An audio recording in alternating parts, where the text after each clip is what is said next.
আসসালামু আলাইকুম প্রিয় এইচএসসি 24 ব্যাচের শিক্ষার্থীরা, তোমরা সবাই কেমন আছো? আশা করি তোমরা সবাই অনেক বেশি ভালো আছো। সো তোমাদের জন্য আজকে আমরা হাজির হয়েছি আমাদের এডুকেশনাল লিডারশিপের পক্ষ থেকে 2024 সালের শিক্ষার্থীদের জন্য ফাইনাল সাজেশন।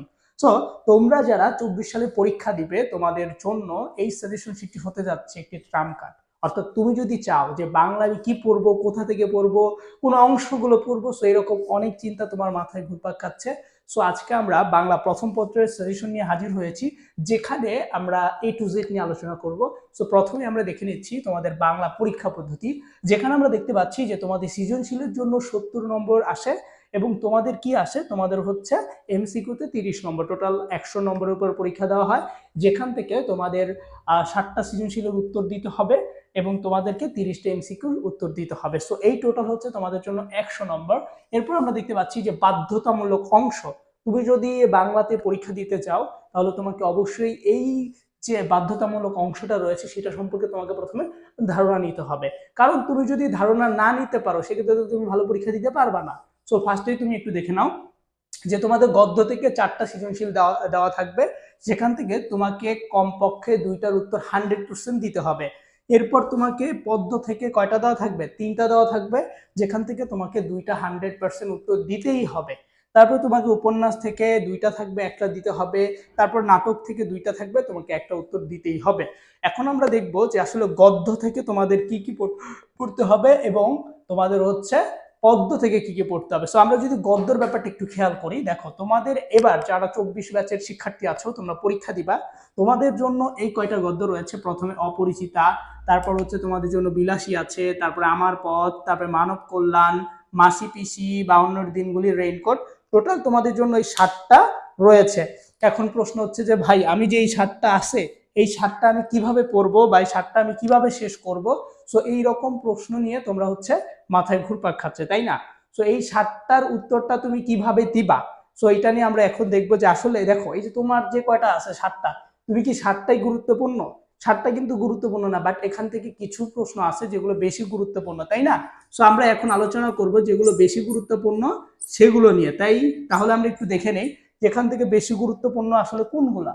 এখান থেকে আমরা দেখতে পাচ্ছি যে বেশি গুরুত্বপূর্ণ, সো বেশি গুরুত্বপূর্ণ গদ্যাংশ যেগুলো তোমাকে 100% পড়তে হবে, মিস করা যাবে না। সো 1 নম্বরে তোমাদের আমার পথ। তোমরা জানো যে 2023 সালে যারা পরীক্ষা দিয়েছে তাদের কিন্তু আমার পথ থেকে প্রশ্ন আসেনি, তাহলে তোমাদের জন্য এটা বেশি গুরুত্বপূর্ণ। তারপর তোমাদের জন্য বিলাসীটা বেশি গুরুত্বপূর্ণ, তারপর তোমাদের জন্য মাসি পিসি গুরুত্বপূর্ণ, তারপর রেইনকোট। তোমরা এই 4টা বেশি গুরুত্ব দিয়ে পড়বা। তুমি যেই বোর্ডেরই শিক্ষার্থী হও না কেন, তোমার এই 4টা থেকে কমন পড়বেই। সো তুমি হচ্ছে এই 4টা গদ্য একদম পুঙ্খাপুঙ্খভাবে পড়বা, যাতে করে তোমার কোথাও ভুল না হয়। এরপর তুমি একটু খেয়াল করবা, তোমাদের জন্য কম গুরুত্বপূর্ণ রয়েছে অপরিচিতা, কারণ অপরিচিতা থেকে প্রশ্ন এসেছে।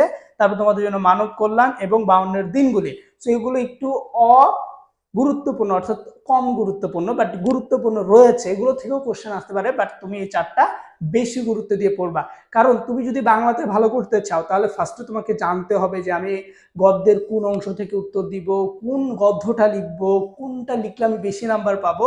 সো তুমি একটু খেয়াল করো যে আমার পথ, এটা হচ্ছে আমাদের যে জাতীয় কবি কাজী নজরুল ইসলামের একটা গদ্য। বিলাসী আছে, তারপর তোমার মাসি পিসি আছে, রেইনকোট আছে, এগুলোর যে মূল কাহিনী, অর্থাৎ তুমি এখান থেকে কি কি পড়বা, এগুলোর যে মূল ভাব আছে, ফার্স্টে তোমাকে মূল ভাবটা জানতে হবে। তারপরে তুমি এগুলোর জ্ঞানমূলক প্রশ্ন পড়বা, তারপরে তুমি এগুলোর হচ্ছে অনুধাবন প্রশ্ন পড়বা, ঠিক আছে? অনুধাবন যে প্রশ্নগুলো আছে সেগুলো পড়বা। তারপর তোমার হচ্ছে সৃজনশীল প্রশ্ন আছে, সেই সৃজনশীল প্রশ্নগুলো তুমি পড়বা এবং সর্বশেষ তুমি হচ্ছে এমসিকিউ পড়বা। সো তুমি হচ্ছে এই অংশ থেকে যদি এই কয়েকটা বিষয় পড়ে ফেলো, জাস্ট এনাফ, তোমার আর কিচ্ছু পড়তে হবে না, তোমার পরীক্ষা ভালো হবেই হবেই হবেই, 100% তোমার পরীক্ষা ভালো হবে। এরপর আমরা যদি বলি যে তোমাকে পদ্মাংশ কি কি রয়েছে, তুমি দেখতে পাচ্ছ যে এখানে তোমাকে পদ্মাংশ থেকে কি কি রয়েছে। আমি দেখতে পাচ্ছি সোনার তরী, বিদ্রোহী, প্রতিদান, তাহারই পরে মনে, 18 বছর বয়স, ফেব্রুয়ারি 1969। সো এইগুলো তোমাদের জন্য বেশি গুরুত্বপূর্ণ এবং এগুলো তোমাদের এবার সিলেবাসে রয়েছে। সো এই পদ্মাংশ থেকেও কিছু বেশি গুরুত্বপূর্ণ পদ্মাংশ আছে আমরা দেখবো। সো প্রথমেই তোমাদের জন্য সোনার তরী বেশি গুরুত্বপূর্ণ, তারপরে বিদ্রোহী কবিতাটা এবার তোমাদের জন্য গুরুত্বপূর্ণ, তারপরে আমি কিংবদন্তির কথা বলছি, ফেব্রুয়ারি 1969, এগুলো বেশি গুরুত্বপূর্ণ, ঠিক আছে। তারপর তোমাদের জন্য কম গুরুত্বপূর্ণ হচ্ছে প্রতিদান, তারপর 18 বছর বয়স, তারপর হচ্ছে তাহারই পরে মনে। সো এগুলো তোমাদের জন্য কি একটু কম গুরুত্বপূর্ণ। তুমি যদি চাও যে এখানে ভালো করতে, তাহলে তোমায় কি করতে হবে, অবশ্যই তোমাকে মূল ভাব সম্পর্কে ফার্স্টে জানতে হবে, দেন জ্ঞানমূলক, অনুধাবন, সৃজনশীল এবং এমসিকিউ সম্পর্কে পড়তে হবে। সো এই বিষয়গুলো যদি তুমি খুব সহজে পড়তে চাও, খুব সহজে পারতে চাও, সেক্ষেত্রে তোমাকে একটা গোছানো বই পড়তে হবে বা গোছানো একটা সাজেশন শিট পড়তে হবে, যে সাজেশন শিটটা পড়লে তোমার A to Z কমপ্লিট হয়ে যাবে। সো আমরা এডুকেশনাল লিডারশিপের পক্ষ থেকে এরকম একটা সাজেশন শিট বানিয়েছি। তুমি চাইলে আমাদের এই সাজেশন শিটটা পড়তে পারো, তাহলে তোমার সবকিছু এই যে কয়টা টপিক আমি বললাম পড়তে হবে, সবকিছু খুব সহজেই তুমি জানতে পারবা, এতে করে আর তোমার কোনো সমস্যাই হবে না। তো আমরা যদি এরপরে দেখি, তোমাদের হচ্ছে লাল সালু আছে। সো লাল সালু উপন্যাসটাও তুমি দেখতে পাচ্ছ, যেখানে আমরা কিছু চরিত্র দিয়ে দিছি এবং লাল কালার করে দিছি। এই চরিত্র তোমাদের জন্য বেশি বেশি ইম্পর্টেন্ট। সেখানে মজিদ চরিত্রটা বেশি গুরুত্বপূর্ণ, জমিলা এবং হাসিনের মা, এই তিনটা চরিত্র অনেক বেশি গুরুত্বপূর্ণ। এই বলে কি বাকিগুলো গুরুত্বপূর্ণ নয়, বাকিগুলোও গুরুত্বপূর্ণ, বাট তুমি এই তিনটা চরিত্র বেশি গুরুত্ব দিয়ে পড়বা, এগুলো সম্পর্কে তোমার ভোলা যাবে না, ঠিক আছে। এরপর আমরা যদি দেখি তোমাদের সিরাজউদ্দৌলা যে নাটকটা রয়েছে, এখান থেকে তোমাদের নাটকের গুরুত্বপূর্ণ চরিত্র সিরাজউদ্দৌলা সম্পর্কে জানবা, ঘসেটি বেগম এবং অমিচাঁদ। সো এই যে তিনটা চরিত্র আমরা লাল কালার করে দিয়েছি, এই তিনটা চরিত্র সম্পর্কে জানা তোমার জন্য কি খুবই গুরুত্বপূর্ণ, অবশ্যই তোমাকে জানতে হবে।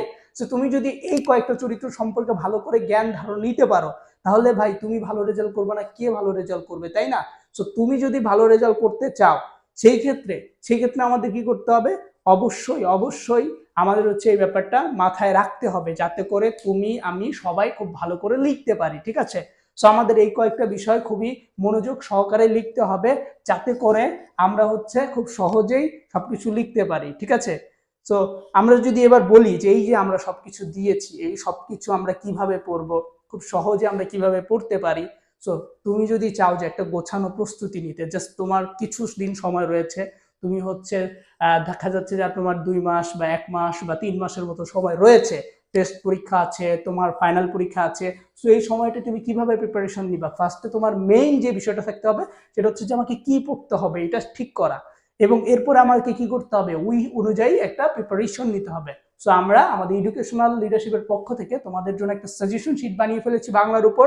তুমি যদি বাংলার প্যারাটা দূর করতে চাও, তাহলে তোমার জন্য এই সাজেশন শিটটা, তুমি জাস্ট এই সাজেশন শিটটা পড়লে তোমার আর কিচ্ছু পড়তে হবে না, তুমি A to Z খুব সুন্দর করে পারবা, কারণ ওখানে আমরা এই যে কয়টা টপিক আছে সবকিছু সুন্দর করে সাজিয়ে দিয়েছি। এক শিটে তোমার কোনো গাইড লাগবে না, কোনো বই দেখতে হবে না, এক কথায় তোমার কোনো কিচ্ছু লাগবে না, জাস্ট তুমি শিটটা দেখলেই তোমার A to Z হয়ে যাবে। সো এখন আমরা ওই শিটটা দেখাবো যে অ্যাকচুয়ালি আমরা কিভাবে সাজিয়েছি এবং কেন তোমার জন্য ওই শিটটা গুরুত্বপূর্ণ। এবং আমাদের ওই শিটটার মূল্য হচ্ছে 120 টাকা, বাট আমরা একটা অফার দিয়েছি, এখন তুমি 60 টাকা দিয়ে আমাদের এই শিটটা কিনতে পারবা। সো যারা কিনতে চাও অবশ্যই আগে আমাদের শিটটা দেখো অ্যাকচুয়ালি কেমন। সো আমাদের শিটের নাম হচ্ছে বাংলা প্রথম পত্র সাজেশন শিট। এই শিটটার মধ্যে তুমি একটু খেয়াল করো, দেখো আমরা কি করেছি। সো আমরা এই শিটটা হচ্ছে আমি, তাসমাম আহমেদ সোহেল এবং তোমাদের ইমরান ভাই, সো আমরা দুইজনে মিলে এই সাজেশন শিটটা বানিয়েছি।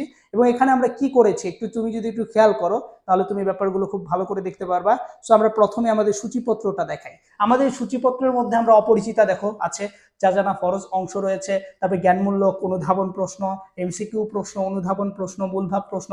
সো A to Z আমরা সুন্দর করে দিয়েছি। এখন আমরা যদি কয়েকটা পৃষ্ঠা দেখাই যে অ্যাকচুয়ালি বইটার মধ্যে আমরা কিভাবে দিয়েছি এবং কেন তোমার কোনো গাইড লাগবে না, তুমি একটু খেয়াল করো। এই দেখো অপরিচিতা বিষয়টা একটু খেয়াল করো, তুমি যদি অপরিচিতা বিষয়টা একটু দেখো, তাহলে তুমি বুঝতে পারবে। এখানে দেখো অপরিচিতা, আমরা প্রথমে কি দিয়েছি, যা জানা ফরজ, এখানে কি দিয়েছি দেখো একটু খেয়াল করো। আমরা প্রথমে লেখকের নাম দিয়েছি এবং এই লেখক সম্পর্কে তোমার বিগত সালগুলোতে এবং সামনে যে প্রশ্নগুলো আসতে পারে আমরা A to Z এখানে তুলে ধরেছি লেখক সম্পর্কে। এরপর আমরা কি করেছি, এই যে গল্প ভাই পড়লা, পরীক্ষা আসে গল্পের নায়ক কে, তোমরা তো অনেকেই জানো না যে আসলে গল্পের নায়কটা আসলে কে। তখন তোমরা কি করবা, জাস্ট দেখবা যে এই যে গল্পের নায়ক এবং গল্পের নায়ক থেকে কি কোশ্চেন আসতে পারে, জাস্ট তুমি এই যে ব্যাপারটা যদি দেখো যে গল্পের নায়ক হচ্ছে অনুপম, অনুপম একজন কথক ছিলেন, অর্থাৎ প্রশ্ন আসতে পারে গল্পের কথক কে, বলবো অনুপম।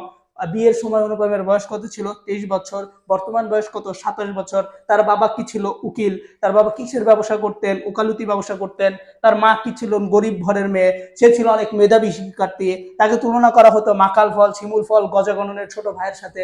তো A to Z যা তার দিয়ে প্রশ্ন আসতে পারে সেগুলো আমরা তুলে ধরেছি। এরপর আসতে পারে নায়িকা সম্পর্কে, কল্যাণী কে ছিলেন, বিয়ের সময় কল্যাণীর বয়স কত ছিল, তোমরা সুন্দর করে দেখে পাচ্ছ যেখানে কল্যাণীর বয়স কত দেওয়া আছে, কল্যাণীর বয়স দেওয়া আছে 15 বছর। তারপরে তোমরা কি দেখতে পাচ্ছ যে তিনি হচ্ছে, যদি প্রশ্ন আসে অপরিচিতা গল্পে উচ্চশিক্ষিত মেয়েকে, বলবা কল্যাণী, তাই না? তারপর অনুপমের মামা কে ছিলেন, অনুপমের চেয়ে 6 বছর 6 বড় ছিলেন। এছাড়াও আমরা তোমাদের জন্য এখানে কিছু গুরুত্বপূর্ণ প্রশ্ন কি করেছি, লাল কালার করে দিয়েছি। এই প্রশ্নগুলো তোমাকে 100% জানতে হবে, তুমি জানলে আর কিছু করতে হবে না। ঠিক তেমনি আমরা প্রত্যেকটাই, যে দেখো জ্ঞানমূলক অংশ রয়েছে, তারপর আমরা তোমাকে দেখাইতে পারি যে আমাদের এরপরে আমাদের হচ্ছে অনুধাবন প্রশ্ন উত্তর সহ, কিন্তু দেখো উত্তর সহ অনুধাবন প্রশ্ন। এরপর আমাদের হচ্ছে তোমার এমসিকিউ রয়েছে।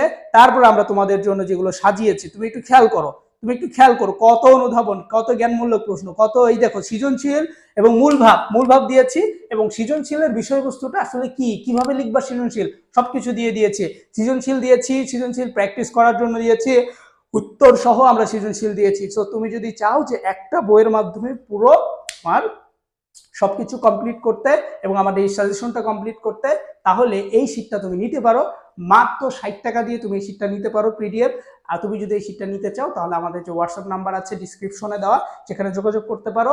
এবং এখন নিলে, তুমি এখন যদি নক করো, তুমি এখনই পেয়ে যাবে সাজেশন শীটটি, এবং বাসায় পড়া শুরু করে দাও। দেখবে যে তোমার টেস্টের জন্য, তোমার ফাইনালের জন্য কোনো টিচার লাগবে না, কিচ্ছু লাগবে না, জাস্ট তুমি শীটটা পড়লেই তোমার A to Z কমপ্লিট, তোমার বাংলা A+ হবে একদম 100-তে 100। সো প্রিপারেশন ভালো করতে এখনই আমাদের শীটটি নিয়ে নাও, এবং আমাদের এই ভিডিওটি দেখার জন্য তোমাকে অসংখ্য ধন্যবাদ।